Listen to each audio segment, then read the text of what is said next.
बता दें कि चुनाव से पहले ही मुख्यमंत्री नीतीश कुमार को बीजेपी ने जिस तरीके से हटाया वो प्लान भी लीक हो गया।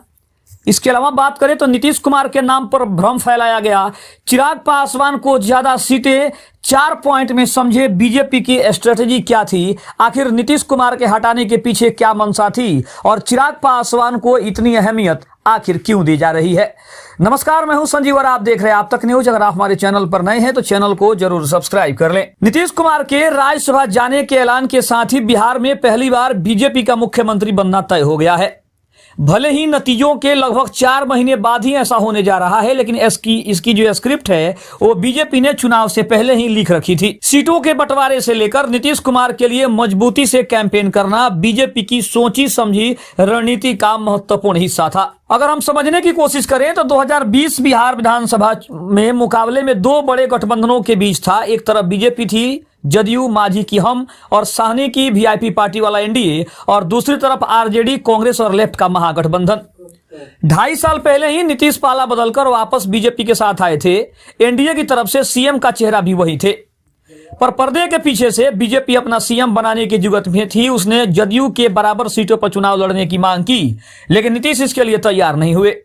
नीतीश को पता था कि बीजेपी ज्यादा सीटें अगर जीत गई तो सीएम की कुर्सी पर दावा ठोक देगी, इसलिए वे खुद बड़े भाई की भूमिका में भी रहना चाहते थे। लेकिन चिराग की पार्टी एलजेपी तब एनडीए में शामिल होना चाहती थी। खुद को मोदी का हनुमान कहने वाले चिराग ने एलजेपी के लिए 40 सीटों की मांग कर दी। नीतीश इसके लिए भी तैयार नहीं हुए। उन्होंने साफ कह दिया कि बीजेपी एलजेपी को गठबंधन में शामिल करना चाहती है तो अपने कोटे से सीट दे दे। बीजेपी ने साफ तौर पर इनकार कर दिया। अब ऐसे में एलजेपी अकेले मैदान में उतरी और सोची समझी रणनीति के तहत नीतीश की सभी सीटों पर अपने उम्मीदवार उतार दिए। इनमें से ज्यादातर उम्मीदवार बीजेपी छोड़कर आए थे, कई तो सीधे तौर पर संघ से ताल्लुक रखने वाले थे। तब सियासी गलियारों में चर्चा छिड़ी कि नीतीश को कमजोर करने के लिए एलजेपी बीजेपी की बी टीम बनकर चुनाव लड़ रही है। चिराग ने भी कुछ ऐसा ही कैंपेन किया। जब नतीजे आए तो 115 सीटों पर लड़ने वाली जदयू 43 सीटों पर सिमट गई। 34 सीटों पर चिराग की पार्टी ने वोट काटकर उसे हराने का काम किया, जबकि बीजेपी ने 110 सीटों पर लड़कर 74 सीटें जीत ली। अब 74 सीटें जीतकर बीजेपी एनडीए में सबसे बड़ी पार्टी बन गई। वहीं बात करें तो हिंदुस्तान अवाम मोर्चा और वीआईपी को मिलाकर वो 82 तक पहुंच गई। लेकिन नीतीश के बिना बहुमत के लिए जरूरी 122 से काफी पीछे रह गई, यानी उसे सत्ता के लिए नीतीश का साथ जरूरी हो गया। कम सीट जीतने के बाद भी नीतीश ने मुख्यमंत्री पद की शपथ ली। तब कहा गया कि कुछ समय बाद बीजेपी अपना सीएम बनाएगी। बीजेपी की तरफ से ऐसी कोशिशें भी हुई, पर 2 साल बाद ही नीतीश ने पाला बदलकर फिर से राजद के साथ सरकार बना ली। नीतीश ने आरोप लगाया कि उनकी पार्टी तोड़ने की साजिश रची जा रही थी, इसीलिए उन्होंने ऐसा किया। 2 साल बाद यानी 2024 में जदयू फिर से एनडीए में लौटी, लेकिन इस बार भी बीजेपी अपना सीएम नहीं बना पाई। मुख्यमंत्री नीतीश कुमार ही बने, क्योंकि मैजिक फिगर नीतीश के साथ ही था। अब तो सियासी गलियारों ने यह मान लिया गया कि नीतीश जब तक चाहेंगे वे सीएम रहेंगे और जिसके साथ जब जी करे सरकार बना लेंगे। लगातार 4 बार पलटी मारकर उन्होंने ये बात बहुत हद तक सही भी साबित कर दी थी। लेकिन अब देखा जाए तो नीतीश के लिए बीजेपी ने 2025 के चुनाव में 4 खास स्ट्रेटजी अपनाई। अगर पहले की बात करें तो बराबर सीटों पर चुनाव लड़ना, यानी इसकी पटकथा लिखनी वहीं से बीजेपी ने शुरू कर दी थी। 2019 के लोकसभा में बीजेपी और जदयू बराबर सीटों पर लड़ी, लेकिन 2020 के विधानसभा में नीतीश ही बिग ब्रदर रहे। 2025 के चुनाव में बीजेपी ने साफ कर दिया था कि वह बराबर सीटों पर ही चुनाव लड़ेगी। इसीलिए ही बीजेपी ने आखिर तक चिराग फैक्टर को मौजूद बनाए रखा और आखिरकार जदयू और बीजेपी 101 सीटों पर लड़ने के लिए राजी हो गए। अब वजह की बात करें तो बराबर सीटों पर लड़कर पार्टी को बड़ा बनाना था। नतीजे भी बीजेपी के फेवर में आए और वो सबसे बड़ी पार्टी बन गई। अगर दूसरे स्ट्रेटजी की बात करें तो सहयोगियों को ज्यादा से ज्यादा सीटें देना, ये बीजेपी अच्छे से समझ चुकी थी कि नीतीश इस बार चिराग को अलग चुनाव लड़ाने की गलती नहीं करेंगे। ऐसे में चिराग ने फिर से 40 सीटों की बड़ी मांग कर दी। शुरुआत में तो जदयू ना नुकर करती रही, लेकिन फिर वो राजी हो गई। 29 सीटें चिराग की पार्टी को और 6 सीटें मांझी और कुशवाहा की पार्टी को मिल गई। इस तरह एनडीए के भीतर बिहार में पहली बार गैर बीजेपी जदयू वाले दलों को 41 सीटें मिल गई। अब वजह की बात करें तो बिहार के सीनियर जर्नलिस्ट अमरनाथ तिवारी के बताते हैं कि बीजेपी चाहती थी कि जदयू कम से कम सीटों पर लड़े। ऐसा तभी संभव था जब एनडीए के भीतर सहयोगियों को ज्यादा से ज्यादा सीटें मिली, और वैसा भी हुआ। एनडीए में बिना नीतीश का आंकड़ा 142 पहुंच गया। नीतीश अगर देखें तो कहीं ना कहीं उसमें सफल तो हुए, लेकिन बीजेपी यही चाहती थी कि वो नीतीश के बिना वह बहुमत के आंकड़े के करीब पहुंच सके। अब अगर तीसरे स्ट्रेटजी की बात करें तो चुनाव से पहले नीतीश के नाम पर भ्रम भी फैलाया गया। जून 2025 की बात करें तो एक अखबार को इंटरव्यू देते हुए गृह मंत्री अमित शाह ने कहा कि चुनाव बाद एनडीए के विधायक दल की बैठक होगी, उसमें तय होगा कि मुख्यमंत्री कौन बनेगा। 16 अक्टूबर 2025 की बात करें तो एक टीवी इंटरव्यू में अमित शाह ने फिर कहा चुनाव बाद एनडीए के विधायक दल की बैठक होगी, उसमें तय हो जाएगा कि मुख्यमंत्री कौन बनेगा। वहीं अगर 24 अक्टूबर की बात करें तो 24 अक्टूबर 2025 पीएम मोदी ने समस्तीपुर में पहली चुनावी सभा की। 45 मिनट के भाषण में उन्होंने हर बार एनडीए सरकार बनाने की बात कही, लेकिन एक बार भी उन्होंने फिर से नीतीश सरकार का नारा नहीं दिया, जबकि 2020 में उन्होंने लगभग हर मंच से नीतीश सरकार की बनाने की सरकार अपील की थी। वहीं अगर 1 नवंबर 2025 की बात करें तो एक इंटरव्यू में अमित शाह ने कहा कि इसमें कोई कंफ्यूजन नहीं है, मैं फिर से एक बार स्पष्ट करता हूं कि नीतीश कुमार ही मुख्यमंत्री हैं और चुनाव जीतने के बाद भी वही रहेंगे। वहीं अगर बात करें फिर 8 नवंबर की तो 8 नवंबर की 2025 को रक्षा मंत्री राजनाथ सिंह ने एक इंटरव्यू में कहा कि हम नीतीश कुमार के नेतृत्व में चुनाव लड़ रहे हैं, जाहिर है चुनाव के बाद मुख्यमंत्री भी वही होंगे। अब वजह की बात करें, अमरनाथ तिवारी के मुताबिक बीजेपी चाहती थी कि पूरा चुनाव इस बात पर हो कि नीतीश सीएम होंगे या नहीं। राजद और कांग्रेस ने बराबर बार बार कहा कि बीजेपी नीतीश को सीएम नहीं बनाएगी। इन बयानों से जनता के बीच ये मैसेज चला गया कि नीतीश कमजोर हुए तो बीजेपी अपना सीएम बना देगी।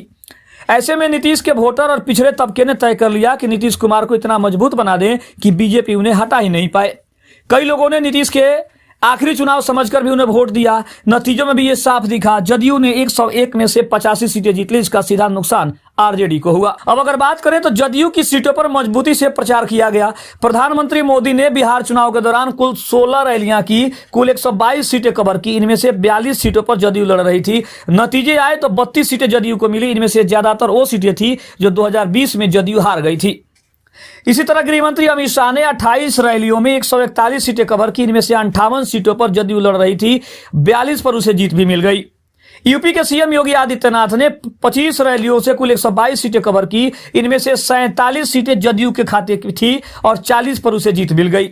यानी पीएम मोदी, अमित शाह और योगी ने जहां रैली की वहां कुल 86 सीटों पर जदयू चुनाव लड़ रही थी। इनमें से 74 पर उसे जीत मिली, यानी यह स्ट्राइक रेट 86% रहा।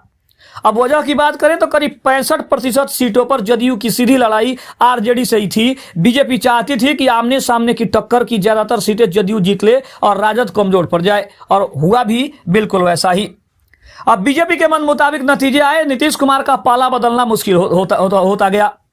नतीजे आए तो बीजेपी को 89, जदयू को 85, चिराग पासवान की पार्टी को 19, हिंदुस्तान अवाम मोर्चा को 5 और कुशवाहा की पार्टी आरएलएम को 4 सीटें मिली। इस तरह एनडीए का आंकड़ा 202 पहुंच गया, जबकि आरजेडी को 25, कांग्रेस को 6 और बाकी सहयोगियों को सिर्फ 4 सीटें मिली। यानी महागठबंधन को कुल मिला के 35 सीटें मिली। इस तरह एक तरफा सीटें एनडीए के खाते में आ गई और राजद बेहद कमजोर हो गई। अब इसे ऐसे समझने की कोशिश करते हैं कि नीतीश के बिना बहुमत के करीब एनडीए पहुंच गई थी। नीतीश के बिना 4 पार्टियों बीजेपी, चिराग, मांझी और कुशवाहा के विधायकों को जोड़ दें तो यह आंकड़ा 89, 19, 5 और 4 यानी टोटल मिला के 117 तक पहुंचता है। बहुमत 122 था और सिर्फ उससे 5 सीटें कम थी। एक्सपर्ट्स का तो यह भी मानना है कि बीजेपी कांग्रेस के 6, लेफ्ट के 3 और बसपा के 1 विधायक को मिलाकर बहुमत का आंकड़ा पार कर लेती। कई राज्यों में बीजेपी ऐसा कर भी चुकी है। अब अगर बात करें तो नीतीश राजद के साथ गए भी तो बहुमत से काफी दूर थे। अगर नीतीश पाला बदलकर राजद के साथ जाते तो भी बहुमत के आंकड़े से दूर रह जाते। गणित को अगर हम ऐसे समझने की कोशिश करें तो नीतीश की जदयू को 85 सीटें, राजद को 25 सीटें और कांग्रेस के को 6 सीटें और लेफ्ट की अगर 4 मिला दें यानी 120, यानी बहुमत के लिए 122 से 2 सीट कम थी। चुनावी नतीजों के फेवर में अगर देखा जाए तो बीजेपी के फेवर में थे, वह तब भी अपना मुख्यमंत्री बना सकती थी, लेकिन उसने नीतीश को सीएम बनाया। आखिर क्यों, यह भी काफी दिलचस्प है। बिहार के कुछ सीनियर जर्नलिस्ट बताते हैं कि बीजेपी नीतीश या विपक्ष को विक्टिम कार्ड खेलने का मौका नहीं देना चाहती थी, क्योंकि चुनाव नीतीश के नेतृत्व में लड़ा गया था और बीजेपी अपना सीएम बनाती तो पिछड़े वर्ग के वोटर नाराज हो सकते थे। नीतीश के कोर वोटर्स यानी कोयरी कुर्मी बीजेपी से हमेशा के लिए कट सकते थे। ऐसे में बीजेपी चाहती थी कि नीतीश खुद आगे आकर सत्ता सौंपे। राज्यसभा के चुनाव उसके लिए सबसे मुफीद रहा। बीजेपी के प्लान के मुताबिक नीतीश ने राज्यसभा के लिए नामांकन किया और खुद ही सत्ता छोड़ने का ऐलान कर दिया। अब अगर देखा जाए तो मुख्यमंत्री पद की शपथ लेने के ठीक 105 दिन बाद नीतीश कुमार ने राज्यसभा का पर्चा भर दिया है। मतलब वे सीएम नहीं रहेंगे। अब बिहार में पहली बार बीजेपी का अपना सीएम बन सकता है। अगर देखा जाए तो कहीं ना कहीं ये जो आंकड़ा है और ये जो एक्सप्लेन करने की जो कोशिश की गई है, ये इस बात को स्पष्ट करती है कि कहीं ना कहीं बीजेपी ने जो कार्ड खेला था और जो नीतीश कुमार के लिए उन्होंने जाल बिछाई थी, उसमें नीतीश कुमार पूरी तरीके से फंसते हुए नजर आए। और आखिरकार नीतीश कुमार ने यह तय किया कि अब उन्हें बिहार छोड़कर राज्यसभा जाने की जरूरत है। और बीजेपी ने यह काम इतना साइलेंट तरीके से किया कि किसी को भनक तक नहीं लगी। और नीतीश कुमार स्वेच्छा से उन्होंने यह कह दिया कि वो बिहार की बहुत दिनों तक सेवा किए, बिहार के लोगों ने उनको समर्थन दिया, उनको प्यार दिया, उसके लिए उन्होंने सबका धन्यवाद किया। और उन्होंने कहा कि मैं बिहार की सेवा आगे भी करता रहूंगा, लेकिन सिर्फ पद बदल जाएगा, प्रतिष्ठा बदल जाएगी और जगह बदल जाएगा। खबर आपको अच्छी लगे तो चैनल को जरूर सब्सक्राइब करिएगा। तब तक के लिए धन्यवाद। जय हिंद, जय भारत।